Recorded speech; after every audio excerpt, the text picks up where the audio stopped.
হাতে ছিল জীবন বাঁচানোর স্টেথোস্কোপ, পেশায় একজন চিকিৎসক এবং একই সাথে একজন ব্যবসায়ী।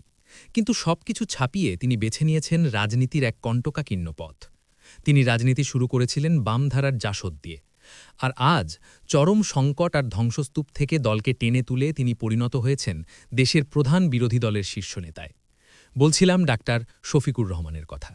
১৯৫৮ সালে মৌলভীবাজারের কুলাউড়ায় জন্ম নেওয়া এই নেতার রাজনৈতিক বাঁকবদল বেশ চমৎপ্রদ। সিলেট মেডিকেল কলেজে পড়ার সময় বাম ছাত্র রাজনীতি থেকে সরে এসে ১৯৭৭ সালে যোগ দেন ইসলামী ছাত্র শিবিরে। এরপর ১৯৮৪ সালে পা রাখেন জামায়াতে ইসলামীর মূল রাজনীতিতে। মুক্তিযোদ্ধা পরিবারের সন্তান হলেও মুক্তিযুদ্ধ বিরোধী শক্তি হিসেবে পরিচিত জামায়াতে ইসলামীতেই তিনি যোগ দেন। তার নেতৃত্বের আসল পরীক্ষা শুরু হয় দলটির এক চরম দুঃসময়।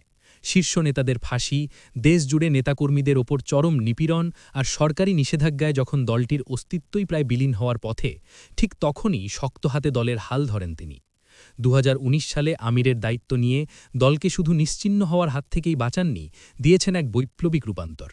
সমালোচকরা তখন বলছেন ক্ষমতার প্রতিযোগিতায় জামায়াতের আদর্শ এখন ম্লান, ঠিক তখনই তার নেতৃত্বাধীন দলটি রচনা করেছে নতুন ইতিহাস।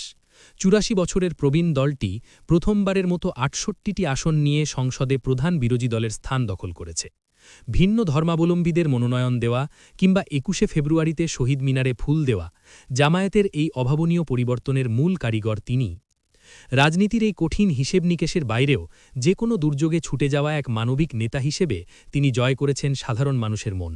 পেশায় চিকিৎসক ও ব্যবসায়ী শফিকুর রহমান ঢাকা ১৫ আসনে নিকটতম প্রতিদ্বন্দ্বী বিএনপির প্রার্থীকে ২১,০০০-এরও বেশি ভোটে হারিয়ে প্রথমবারের মতো সংসদে পা রেখেছেন।